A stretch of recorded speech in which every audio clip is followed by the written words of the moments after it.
Welcome into this Wednesday edition of the Oxford Exxon Podcast. Chase Parham and Neal McCready, Clark Ford at studio this morning. Couple of guests coming your way, one on the live stream, one you'll have to listen to the podcast. If you listen to the podcast, you'll get both of them. Mackenzie Salmon will join us. She works for USA Today. She's based out of New York now as a studio host. She's really good with video and the likes. We'll talk to her about what it's like up there, what's going on with her and more. And at about 8:30, which is a half hour for now as we're hitting the record button. And then we've got more than a half hour with Royce Young. He's an NBA writer for ESPN.com.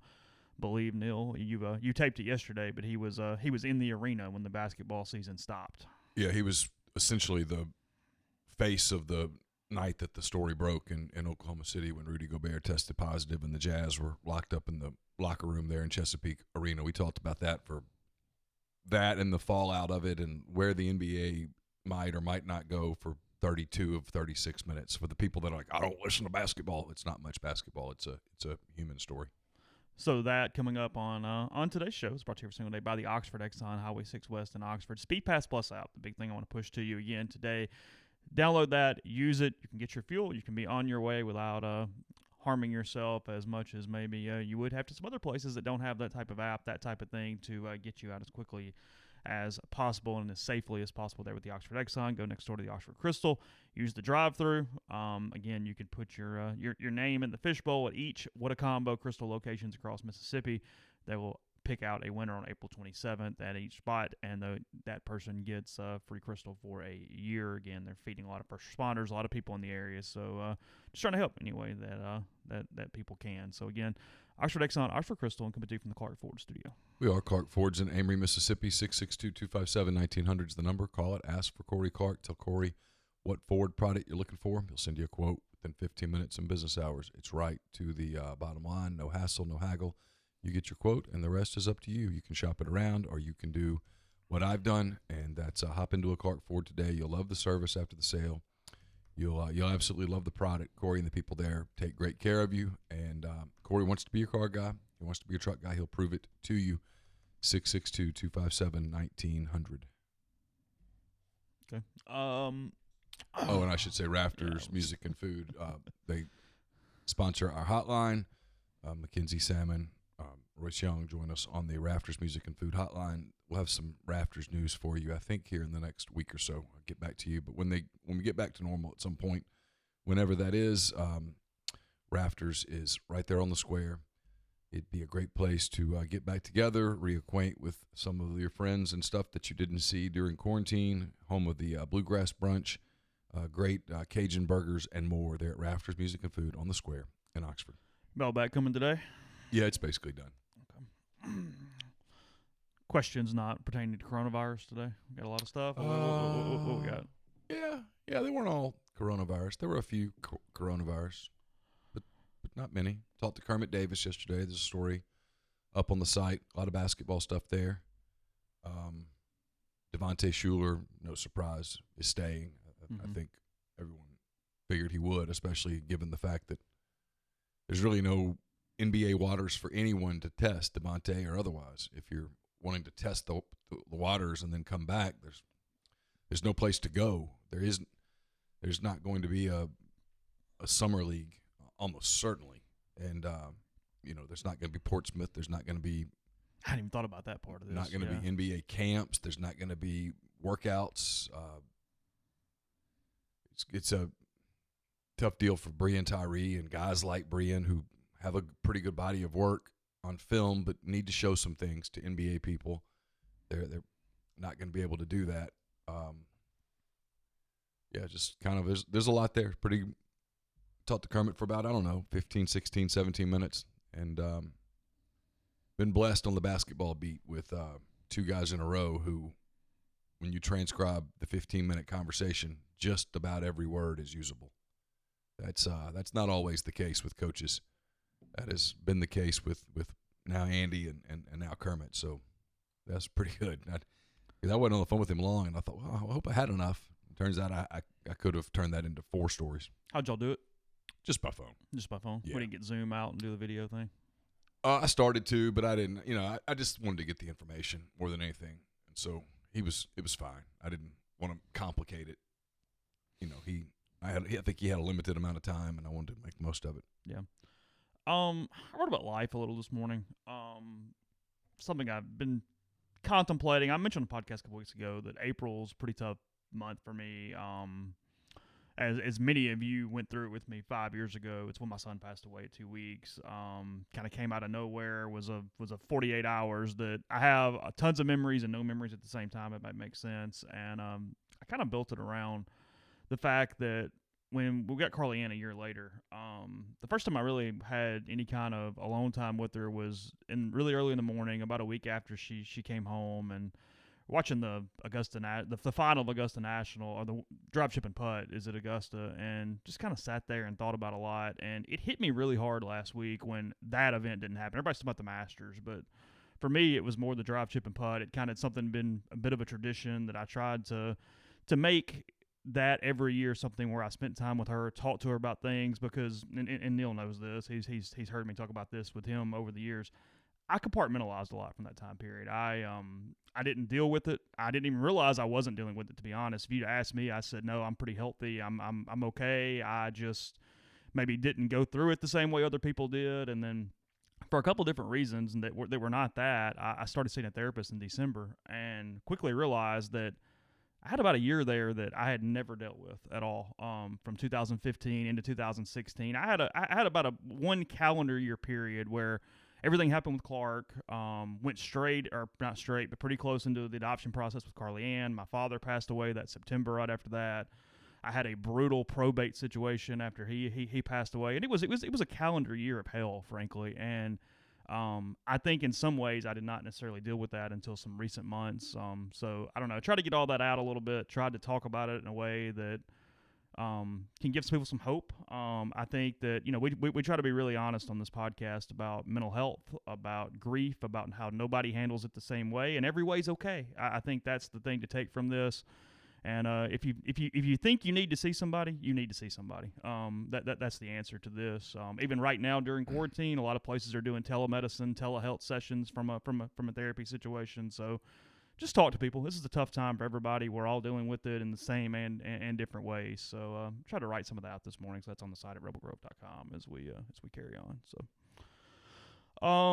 anyway, I'm actually I hit publish this morning. I was kind of shaking for a minute, and I went, okay, calm down, and now I'm fine. But it was just, I don't know. It's interesting how the process goes. Sometimes it's really, really easy, and it feels very, very therapeutic, and then sometimes you're almost dreading it as you're doing it, and you kind of push it out a little bit. So no good segue out of that. I did see where Mike Leach is getting to do cultural understanding listening sessions here in the next week or so with or maybe he's not doing them the next week or so, but they have scheduled these for the Mississippi State head coach. Tour some museums when they're safe to tour also. Is that what we're doing? He's doing that. Oh, I didn't know that one. Yeah. I've got the quote here from Cohen. It says, no matter the context, for many Americans, the image of a noose is never appropriate, and that's particularly true in the South and Mississippi.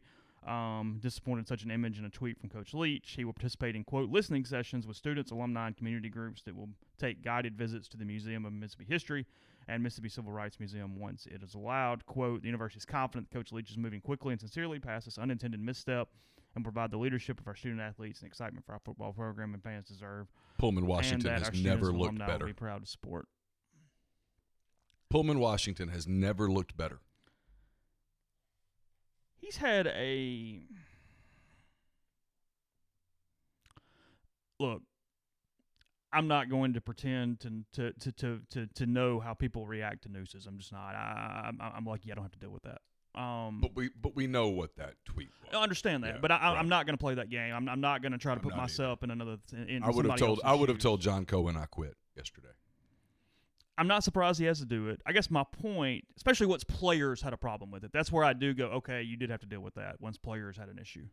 Because, frankly, he's not a very trustworthy coach to his players right now. Between this and he's not here and the quarantine and everything, this has gotten off to a really strange start. I'm going to say this. It's not going to be popular. For both Kiffin and Leach, they're going to have to, at some point, kind of get more engaged in their communities if it's going to work, unless they win huge. If you win huge, you can do whatever the hell you want to do. Yeah, of course. Nick Saban can stay out on Lake Martin all he wants to, or wherever he's at. But unless you win huge, there's going to come a point where you're going to have to engage more in your local area, market, state, than either of them have. And I'm not criticizing where they are in the quarantine because what damn difference does it make? I mean, you could be on Pluto right now. If you've got an internet connection, you're doing whatever. But you got to that's part of Leach's problem is that he took that job and spent the majority of his time in Key West. And so he's not accountable to the players. Mm-hmm. And now when they communicate with him, he's clearly at his place in Key West. And I think for some of those guys, they look at that and go, what's your deal? I will defend him again on the tweet. Like, there comes a point with the whole racism thing where everyone's labeled a racist, where you do have to put the thing in context and look at it and say, what was he talking about? He was very clearly making a joke about marriages in quarantine. Mm-hmm. Very clearly. And when that's the case, you have to give the man the benefit of the doubt. And embarrassing him like this with, hey, we're going to make you do some listening sessions. We want to make sure that people who were hurt get to express their opinions to you, okay, is demeaning.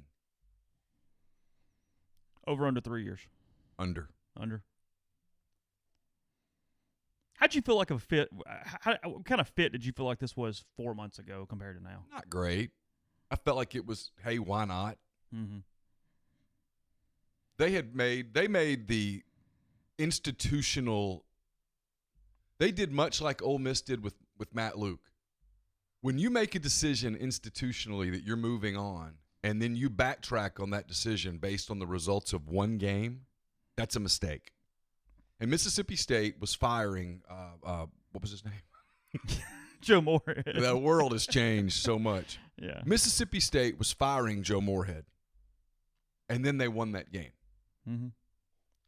The odd thing is they were favored to win the game. Regardless, they got emotional about beating Ole Miss in much the same way that 2 years ago Ole Miss was, whether it's right or wrong, good or bad, that's for somebody else to determine. Y'all have that argument amongst yourselves. It's too late now. Ole Miss was hiring Dave Doran. And then they beat Mississippi State in a game that I don't think anybody over there outside of the actual building thought they were going to win. And there was this emotional groundswell, and a decision was made to keep Matt Luke. And this is not against Matt. This is not against Joe. It's not against the people. But when the decision's made, stick with the decision. Mm-hmm. And they didn't. And so then you come out of it, and I think they thought, for whatever reason, they could get Billy Napier. And Billy Napier didn't want it. Didn't want anything. For whatever reason. And hey, look, I don't get it. But Billy Napier said, I'm going to bet on myself another year at Louisiana Lafayette. And to his credit, he made that decision and stuck to it. But I don't think Mississippi State read the market well. And then they were forced to kind of make a hire. And Mike Leach has wanted an SEC job, and Mississippi State is an SEC job. And I think Mike Leach essentially took the thing sight unseen, and he didn't have a good pulse for what that place is. And it's not a great fit. Now, it might end up working. He's a good coach. Mm-hmm. He everywhere he goes, they score a ton of points, and they give up a ton of points, and they play an entertaining brand of football that I don't really think fits that fan base, but people change. But this is silly. It reminds me of the day that Pete Boone cut out Houston Nutt's legs from underneath him. And I'm not saying that Pete Boone shouldn't have, but what Pete Boone should have done that day is, hey, this is done. Here's the rest of your money. Let's buy you out. Let's promote Mike Markuson or someone to coach the rest of this clearly lost season, and let's move on. When you leave it in some degree of limbo, and that's what they've done now. Mike Leach hasn't coached a game yet. Might not get to coach a game till, I don't know, the middle of the fall, maybe even the spring. Is going to have to throw a recruiting class together rapidly, one way or the other. And you've got him hung out to dry. Now, I get it would have taken a lot of nerve to say, on Cohen's part, to say, you know, I get some of the angst, but that's clearly not what he meant. We're moving on. Yeah, it's just a player thing I can't get past. When your player has a problem, you got to be pro player first, even above your coach. The players are the program. Yeah. Because there's 85, there's 105 of them. In Cohen, again, you do that and immediately it's, well, you don't understand what my context is of this. It's not your context. Or you could have had a meeting that you kept kind of private. Oh, there's no doubt about that. Now, it would have leaked out a little bit, but you didn't have to make a public statement that makes it headline news. Oh, look, a guy that potentially is going to have a hard time recruiting anyway suddenly has another recruiting issue. Just does. I mean, other coaches, players, it is what it is. He's done. He's done. That's why when you asked over under 3 years, you could go over under 2 years, and I'd go under. Right now, in fact, if I think about it and you say over under 1 year, I strongly consider the under. I think he's done. I don't believe that once your administration cuts your knees out that there's any getting back. Mm-hmm. This is going to hang over him every place he goes to recruit. Yeah. Outside of JUCOs, where those kids are like, hey, it's an opportunity to play. I really don't care who I'm playing for. I don't really care where I'm playing. Can you get me to the league? Outside of that, every kid's going to look at it. He's going to have to overcome that unless he's recruiting Joe Two-Star, who that's his only offer. Where it's down to, hey, do I go to Louisiana Monroe or do I go to Mississippi State? He's going to go to State. Mm-hmm. But are you going to win recruiting battles against other SEC teams with that hanging over you? I don't think so. Yeah, it's a big flashing thing now. It just is. Yeah, it's just hanging over him. Oh, the best thing in the world, frankly, the best thing in the world for them right now is you can't recruit anyway. Everything's on hold. Yeah. Short attention spans, all that stuff, instant gratification. There's time, but. Oh, for sure. No doubt. The negative for him is that all these kids who normally wouldn't see it, well, now everybody's on their phones, everybody's on their computers, everybody sees it. Yeah. And now you've made it a story. Yeah. You've made it a talking point. Where, yesterday, if you're like Paul Feinbaum, for example, I'm sure Paul's thinking, how do I fill 4 hours? Mike Leach and Mike Gundy. Good. By the way, Gundy, man, you talk about tone deaf. You can't say that out loud, even if you think it. It was a great psychology yesterday of normal person versus, as you mentioned yesterday, that 2% Twitter crowd that is such the loud minority because Kyle Porter, who's a golf writer for CBS, he's an Oklahoma State grad, I think. He does a blog called Pistols Firing. He writes about Oklahoma State a pretty good bit too. But I follow him for golf, and I saw where he had written a pretty scathing column about Gundy yesterday, and the amount of just, I don't care, he's my football coach. Yeah. And that was it. There was no context to quotes. It was lots of, well, if you'd listen to the hour and a half interview, there might have been this that helped. It's like, no, like the quote is the quote is the quote is the quote. People are asking, what did Gundy say? I'm going to find the quote. It was just a ridiculous quote. Yeah. Oh, God. I've got it. I've got it right here. Mike Gundy said, I know medical professionals have to keep the danger out there so people will stay home, but I just haven't been real happy. This is one of the other quotes. Yeah, that's not even the one I had. But I just haven't been real happy with the mainstream media and with the way they've handled that. I tell you what, I found OAN. It's One America News. It was so refreshing. They just report the news. There's no commentary, no opinions. There's no left. There's no right. They're giving us the news, some of the positives, so that was refreshing. That's not the quote that got people so stirred up. This is the one. This goes back to the NCAA, the presidents of the universities, the conference commissioners, the athletic directors. They all need to be meeting right now, and we need to start coming up with answers. In my opinion, if we have to bring our players back, test them. They're in good shape. They're all 18, 19, 20, 21, 22 years old and healthy. A lot of them can fight it off with their natural body and their antibodies and built up that they have. Those that are asymptomatic. If that's true, then we sequester them. And people say that's crazy. No, it's not crazy because, quote, we need to continue to budget and run money through the state of Oklahoma. So run the kids out there and try to keep the money flowing into the Oklahoma State coffers at the moment. But there are two people that are out, the two hypothetical general people. They're the people that look at that and go, they won't give it any context at all. Don't get me wrong, I'm not defending Gundy in any shape, form, or fashion. That's an idiotic thing to say. And then they're the people that I just want my sports. I don't care how I get them. He could have made his point in some so much more better ways to do it. He picked the worst words to use for not a good point, but at least a point that a lot of people have is, hey, we've got to balance everything in one spot. You can say that without going, hey, let's just make the kids guinea pigs for the economy. Which is exactly what he said. Yeah. They're young. They can handle it. Yeah. What about all the people around them? Yeah. It's I said this on the message board this morning. I'm going to continue to say it because I think it's become my true opinion over the course of time. I'm all for sports returning. I want sports to return. Our society wants sports to return. But until sports can return in some semblance of normalcy, I didn't say exactly like they were before, but in some semblance of normalcy, we're not ready for sports. Mm-hmm. We'll get there. We might get there a lot sooner than some of the crazy media type people say that we're going to get there. As my friend Brett Taylor, who covers the Cubs for The Athletic and for Bleacher Nation, as he wrote, the plan that was released yesterday or talked about yesterday by Major League Baseball is dumb today.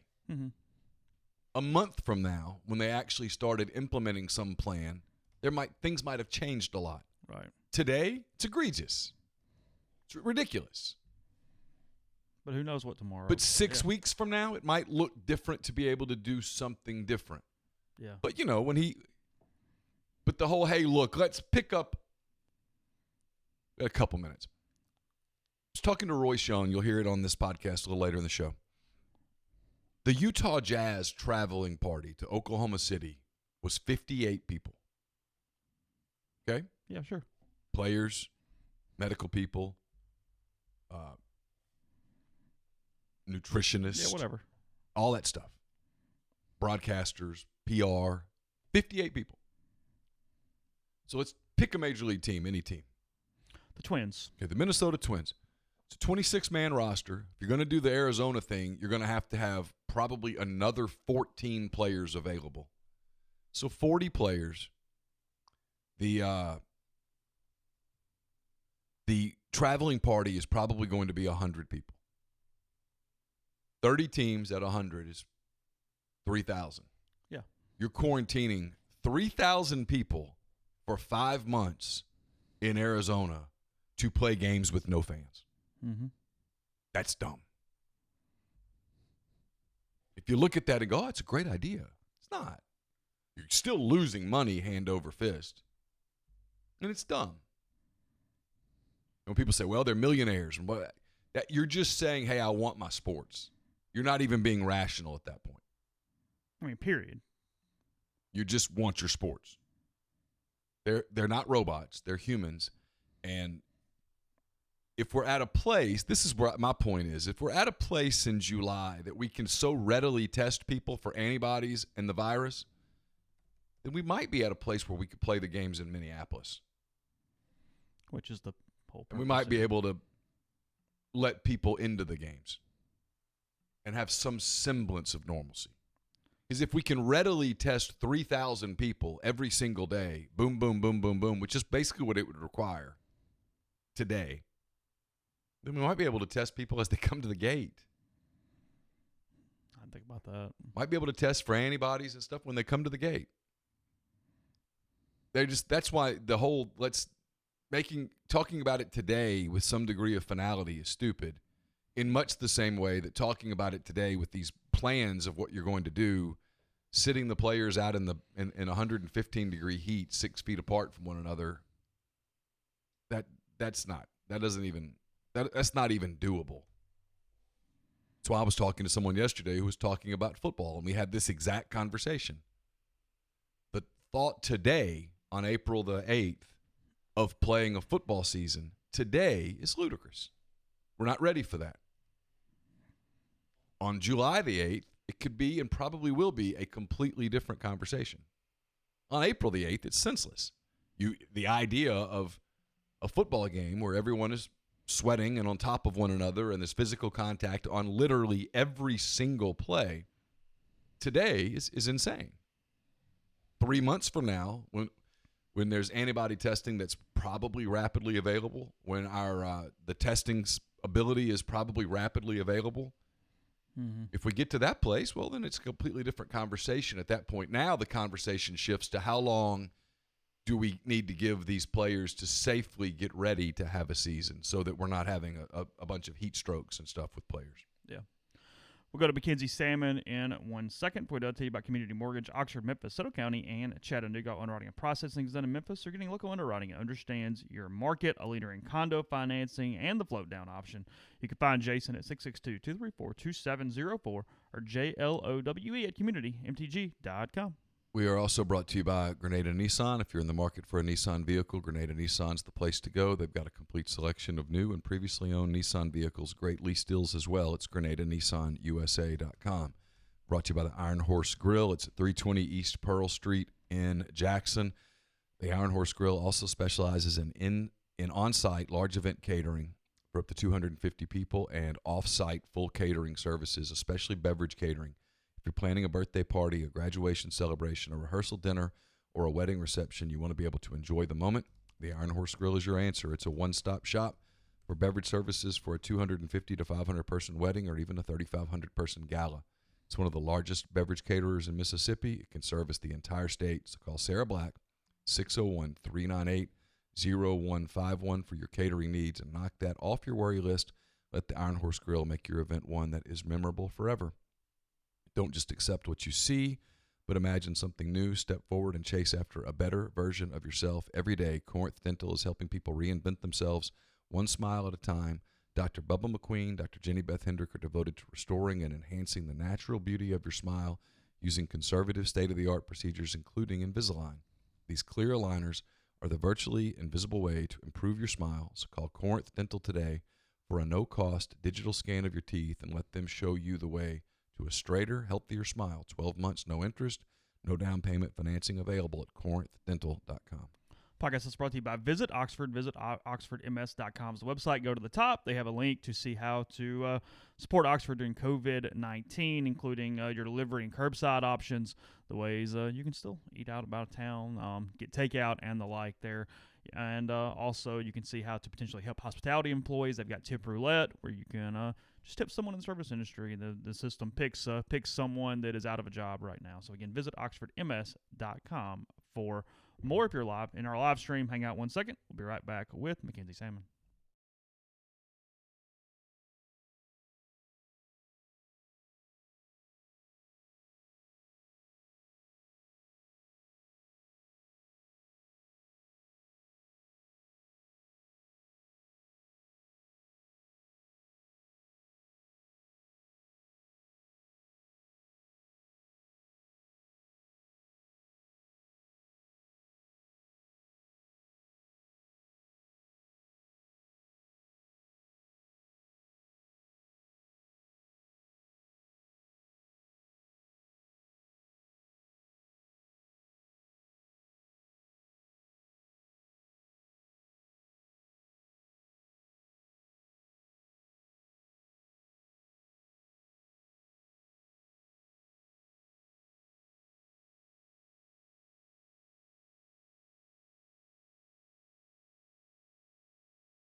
Mackenzie Salmon, kind enough to join us here on the Rafters Music and Food Hotline. Mackenzie, how are you?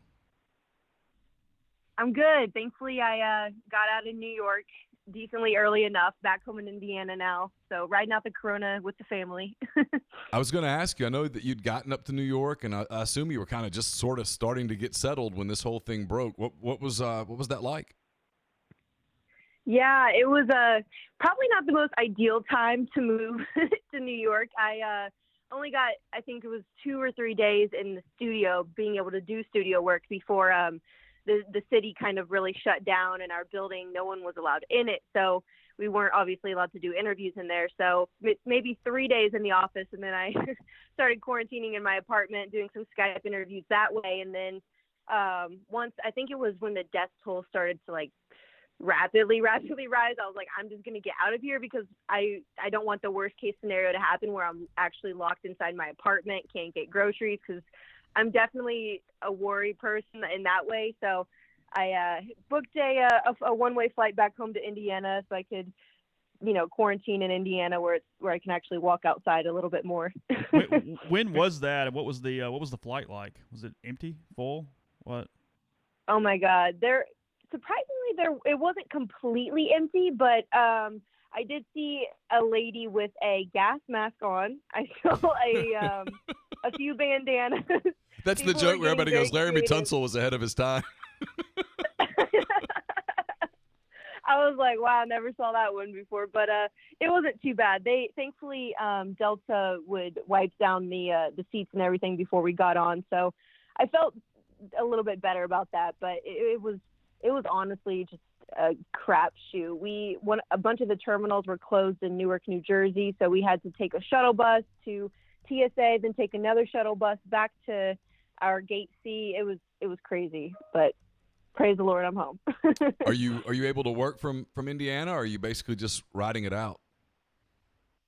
Yeah, thankfully, honestly, I'll be honest, I've been busier than I was when I was actually in New York, because I think they've overcompensated, I guess, on some of these Skype calls. So I've been having maybe 2 or 3 a day where it's we're talking to athletes that are getting ready for the draft, or we're talking to like I just got off with Benjamin Watson not too long ago, a few days ago, and just talking to a bunch of different guys, talking about their experience with Corona, or how they're linked to it. Guys talking about the league, what's been going on overseas. So thankfully I've been keeping pretty busy, but obviously not the most ideal situation working from home every day. So it's obviously the big thing that we all talk about. I tell people that if you work in sports media, it's the conversation that when you talk to other sports media, it's really the only thing we really talk about is like, when do you think things are going to come back? And you're there. I know you're in Indiana, but you're based out of New York, which is the epicenter of this thing, and it's also where it's also where the Major League Baseball offices are, the NBA, the NFL. All these offices are in New York. These decisions are going to be made at least through New York, and New York's the epicenter of the virus right now. When you talk to people in the whether it's executives or whether it's players or whatnot, do you get a sense of sort of when people are at least expecting to get back to something that resembles normal? That's a great question. A lot of people, I think, and you've heard this too, are very optimistic.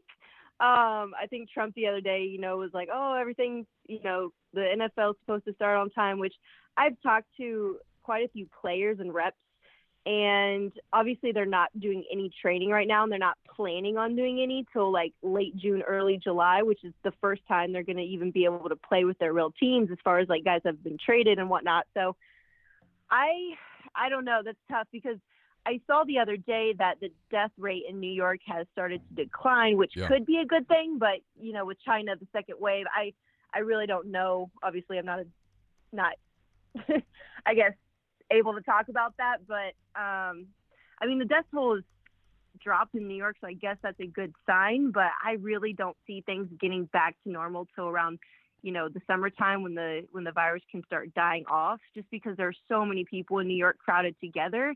Gosh, I don't know. I would say around June or July. I'm very optimistic that I can get back there earlier, but I think it'll be more of like a necessity type of a thing. I don't know if you even had a chance to read much about it. When you saw like the Major League Baseball proposal about basically quarantining all the players in Arizona, putting all 30 teams out there. What was your reaction to it? I know I had a very specific reaction, and a lot of people have kind of pushed back on. Not a lot, but some people have pushed back. But when you see that, you've been around sports enough to know what all's involved with the professional team, with the college team. Yeah. It's more than just the players. There's a lot more there. When you saw that, just what was kind of your thoughts? Yeah. I laughed because I was like, oh, that's going to go well. Just because I think of, the wives and the girlfriends that would come along. And in my mind, I'm like, that would be great reality TV. It would be that. Film these guys. Okay, wives of or famous or wives of girlfriends of sports, that TV show on E.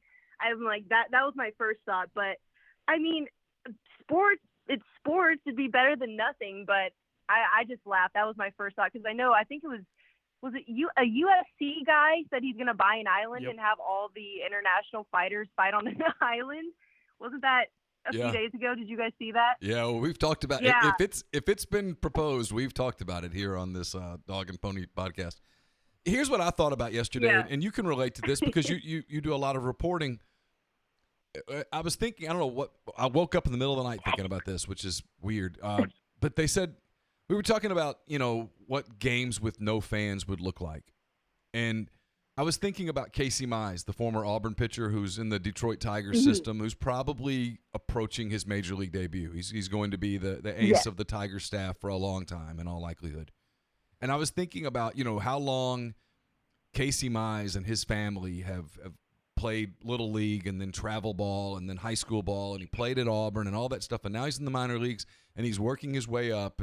And that moment for every big leaguer when it happens, when, they make their debut, you see mom and dad in the stands and sisters and brothers and friends and girlfriends or wives or whatnot. And everybody's emotional, and whether it's excited or crying or both. And the reporter goes and interviews them during the game. And that's a lot of what we love sports about in reality. Yeah. And that's what we really like about sports, if we're all honest. And when you have games with no fans, you take all of that away. And I don't think people have really given a lot of thought to what the product actually looks like on television when there's no way to give any context to the stories of these people's lives. Yeah. And especially, I think the game that comes to my mind was, I think it was in 2015 when the Orioles and the White Sox, I think it was like the first game that was played without fans in attendance. And that was so weird to watch. Like, it felt dead, because especially for baseball, when it's, basketball, you can take it into a smaller court or high school court or something like that to make it more intimate, I guess. But especially for baseball, like you mentioned, like, it's just so weird. And to think that, even with media probably wouldn't even have access if there are no fans, which is even crazier to talk about. Like you said, like having no backstory, no fans there. I don't even know if I'd want to play. It'd be very weird. Yeah, a lot of players came out yesterday and said, I'd have to really think about it.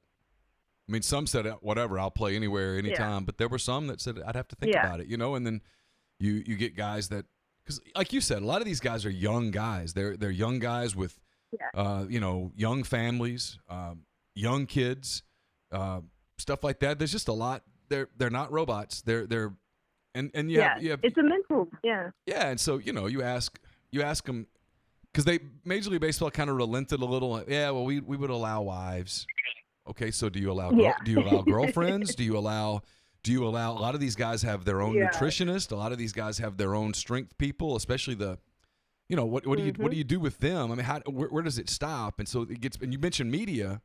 If you're going to have media at the games, you've got to quarantine the media. How does all of that work? There's just so many questions. That's why I keep going back to until we can have some sports that resemble, I know it's going to be different, but where sports resemble what sports were, maybe we're just not ready for sports. I know, and I feel like a tough pill to swallow, especially you guys know that being our, that's it's literally our careers, which is hard to think about having to continue doing what we're doing for another, till the rest of the year. But I agree. I mean, how are you supposed to let media go in if everyone has to get tested? And especially with the NFL, I mean, until they start, like, everyone's going to have to get tested because every play is a contact play, no matter what. And I don't even see football starting when it's supposed to, but that's me being a little pessimistic. But I mean, baseball is definitely one of those sports I could see starting before the others in a sense, just because I guess it's there's less contact, but I don't know. I really don't know, especially with the Olympics getting postponed till next year. Like, I think it's a lot worse than people thought, but I know it gets worse before it gets better. So you're pessimistic about the college football and the NFL season at this point? Kind of, yeah. Yep. Just because right now we've been working on a lot of pre-draft stuff, which is going to be weird doing a virtual draft. I don't even know how they're going to go about doing that.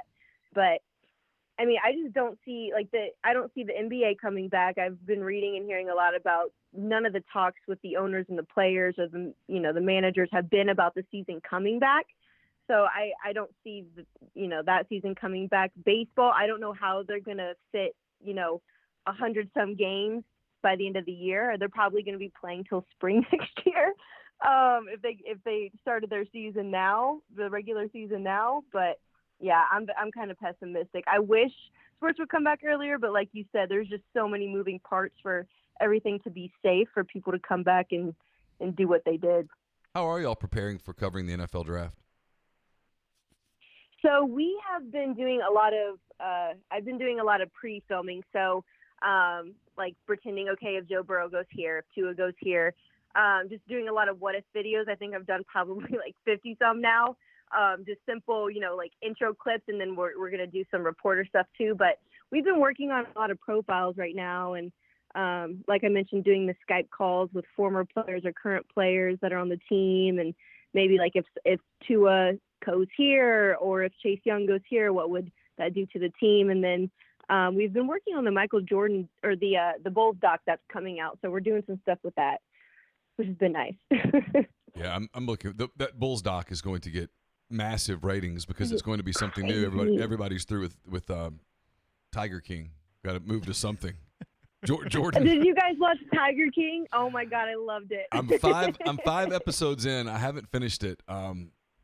It made me feel far you more think normal. Carol did it? Oh yeah, yeah. She absolutely. Don't you think she did it? She's crazy. She's crazy. Yeah, I think she did it. She's like, oh, if you actually want to kill someone, you got to rub them in fish oil or something. I'm like, who knows that? Yeah, sardine oil. Sardine oil. Yeah. Yeah. Okay. Yeah. I'm like, what? What else have you watched? Crazy. I love that show though. What else have you binged?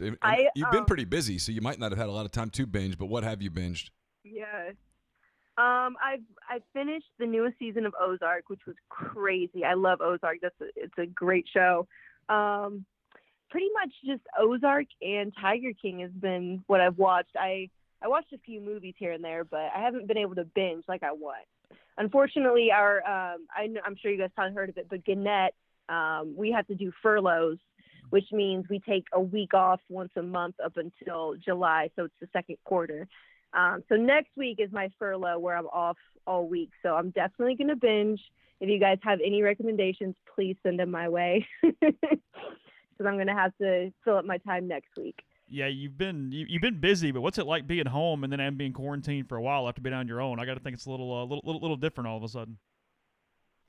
Yeah, it's definitely different. Thankfully, my parents still have my room upstairs back when I was in college and high school. So I've taken over my old room. I've set up this kind of ratchet setup of like what a studio would be up here, but it's honestly not too bad. I get along well with my family, but definitely need some personal space sometimes. My brother gets bored and he wants to come talk sports with me. So that's a little different.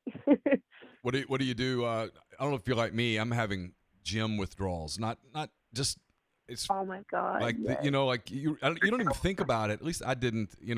Just that hour in the gym where you have your ear pods on, and you're just kind of doing your routine, and it's not even about like getting fit or all that. It is about that, but what I've realized is how much that was kind of a therapy time and just a little bit of that was my time. I was locked into what I was doing. I would do, 3 sets of this and then 3 sets of this. And I had this workout that when I finished it, my body knew, okay, we're done. And now we're going to go on with our day. And I don't have that anymore. And I've missed that just regularity. Me too. I swear I've been saying that for like the past 2 weeks, like, especially when I was up in New York. Like I had my studio apartment, which wasn't super small. Like it was a decent sized apartment, but we had a rooftop, and I would have to go up there and do sprints up there for like 10 minutes to even get to a mile. And like you mentioned, just having that routine, and it was more of a mental thing for me, like going to the gym, therapy set, just listen to music for an hour, lift, do whatever cardio I needed to, and I was good. And not having that now is completely thrown off my routine. So I wake up and I'm like, do I actually want to get on the treadmill? No. Do I want to go run outside? Yeah, I might do that. But like not having a bench or even a squat rack is crazy. I only have a 15-pound weight, so I've been having to get creative with that for sure. Yeah, I told Neil this, I guess about a month ago. There was a story came out with a marathoner in Italy. He ran a marathon on his balcony. He had to turn around every 23 feet or whatever it was, and it took him he normally ran like a 3-hour marathon or something. It took over 6 hours where he's just constantly turning and turning and turning and turning, and did it on a balcony. You could not pay me to do that. No, what? Yeah, 6 hours? That's insane. It's crazy. Jeez, you're just jogging, turning for 6 hours. But there are some places where you can't get out. No. Like you can't get out and go for a run. They'll stop you. Yeah, especially in New York. Like if you can't, people were only on the streets if they were getting groceries, and even at that, there were like maybe 1 or 2 people. And the delivery system in New York was so messed up. Like people weren't getting half of what they were ordering. It's delayed by like 2 weeks. It's honestly, it's not the best up there. So I definitely feel lucky here where I can go run around my neighborhood. But I want to ask you guys, how is Mississippi holding up? I know they didn't get any cases till pretty late, but I saw Madison County had quite a few. There are a couple spots that are a little worse than others. Oxford has done a pretty good job. Now you got to realize there's no students here though, so it's a deal where all the students went home several weeks ago. So it's whatever. But yeah, there's a couple spots that people are starting to worry about a little bit as it goes. But overall, the percentage has been pretty good the last week or so. It was I think yesterday the increase was only like 10% or something, so that wasn't terrible. Oh, that's not bad. Yeah, it was. I mean, Okay, relative to like other my places. Mississippi people were texting it. Yeah, what you were here? You were here long enough to acclimate food wise and stuff. What are you missing? Because I'm assuming Indiana and New York aren't necessarily Southern cuisine hotspots.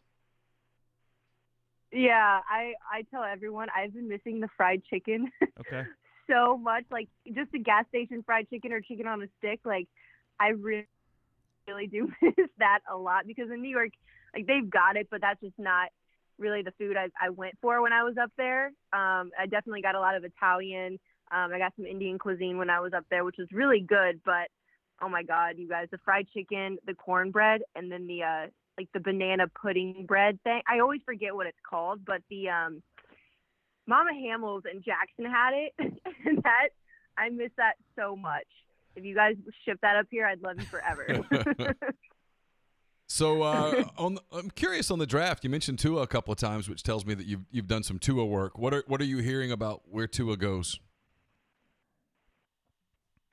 I mean, gosh, I never would have thought Tom Brady would go to the Bucs. So, geez, Tua, I see him going to the Dolphins, but we've obviously been having we did stuff with him going to possibly the Bengals if they trade up or do whatever they end up doing. But I mean, I see him going to the Dolphins. I think it'd just be a really good fit for him, and they need someone like Tua to really help that franchise out because they haven't had a franchise in Lord knows how long. But yeah, it's been a while. I don't know. I think Tua would be a good fit for the Dolphins. Yeah, when I went for the Super Bowl, I talked to Dan Marino, and he was definitely on the Tua bus for sure. I don't know how much influence he has on the Dolphins in general right now, but he was definitely on the Tua boat for sure. Yeah, if you had told the Dolphins a year ago that they would walk out of the draft with Tua Tagovailoa, they would have absolutely jumped at it. And now that all the hip stuff is checked out well, I'd have to think they're back on that completely. Yeah. And like this year's draft, there are just so many good options, but like even if they do land with Tua, it's great no matter what. So I mean, I think if they play their cards, like just stick with Tua. Well, listen, we really appreciate the time so much. Stay safe up there in Indiana, and hopefully you can get back to New York, and we're all back to covering sports here sooner rather than later. Yeah, thank you, you guys. I appreciate you. Hope you guys stay safe down there too. Talk to you soon. Awesome. Thank you guys. Bye. Bye, Mackenzie. It's Mackenzie Salmon, USA Today, again, in Indiana currently, but trying to get back to New York when she can. So appreciate her joining us here on the show, a show that is also brought to you by Tyson Drugs and G&M Pharmacy. G&M right there on South Lamar and Oxford, but the bigger deal right now, they deliver locally in the Oxford area, so you can use them to get the medications you need without getting out. They also offer MedSync to take care of you on the same day every single month to minimize those trips. 662-236-2222 is the phone number. We're also brought to you by Nest & Wild. Sleep better with the Nest & Wild mattress. Nest & Wild is a Mississippi-based mattress company making a high-quality mattress delivered right to your door. They make buying a new mattress easy. Every Nest & Wild is 1 foot thick. They're all 100% American-made. And we're going to throw in a podcast discount that makes the pricing that much better. Also with Nest & Wild, you fight cancer in your sleep. They've partnered with former Major League pitcher Jason Mott and his foundation in the fight against cancer. Nest & Wild donates a portion of every mattress sold back to Jason's charity. It's also a no-risk decision. Nest & Wild believes in their product so much, they're offering a 99-night trial on every mattress, so try it out. Sleep on it for 99 nights, and if you don't like it, you can return it. It's nestandwild.com. Make sure you enter the podcast code REBEL20 at checkout. That's REBEL20 and get 20% off your purchase. Your mattress will arrive at your door in 3 to 5 days. We're also brought to you by Pinnacle Trust. We released a Mind on My Money podcast yesterday afternoon. It's brought to you by Pinnacle Trust. They represent clients in more than 20 states. They have advisors in multiple states. They're also home to the Pinnacle Trust 401k advisory services team. You can get in touch with them, and they'll conduct a complimentary, no-obligation benchmarking and analysis of your current 401k plan. Mention that you heard about Pinnacle Trust on the Oxford Exxon Podcast. You'll get 10% off your first year's fees. And we're brought to you by John Edwards of Regency Travel Incorporated in Memphis. At some point, this is going to end. At some point, we're all going to want to get out, go on a vacation, get away from home, get away from the towns where we've been quarantined for months at a time. And John Edwards can help you do that. He can also help you do that in a way that will create a lifetime of unique memories. All you do is you get in touch with him, you give him some parameters, you give him a budget, and then sit back. You got time. Let him give you options that you would not find on your own. And no, you don't have to live in or near Memphis to take advantage of his services. 901-494-3387 or send him an email, jedwards@regencytravel.net. First-time clients can save $50 off their first booked trip just by telling John you heard about Regency Travel on the podcast. Podcast is brought to you by the Specialty Orthopedic Group. They are open in Tupelo and Oxford. You can skip the ER for urgent ortho-related injuries at both locations. They're offering virtual health telemedicine. Patients have direct access to all SOG physicians and nurse practitioners. Patients have 24-hour access to appointments at 662-767-4200 or SOGMS.com. No referral is needed, and walk-ins are welcome. So we're going to go to Royce Young now on the show. Again, if you're on the live stream, that will end it for the day. We appreciate you guys hanging out. We'll be back, obviously, tomorrow. We'll let you know times when we know it. We'll figure that out amongst ourselves and then and get with you. So appreciate Mackenzie. Again, listen to the podcast. Good stuff with Royce coming up. So if you're in the stream, you don't want to miss that. So click wherever you listen to your podcast out here in a little bit. So appreciate it. And now here's Royce Young on the Rafters Music and Food Hotline.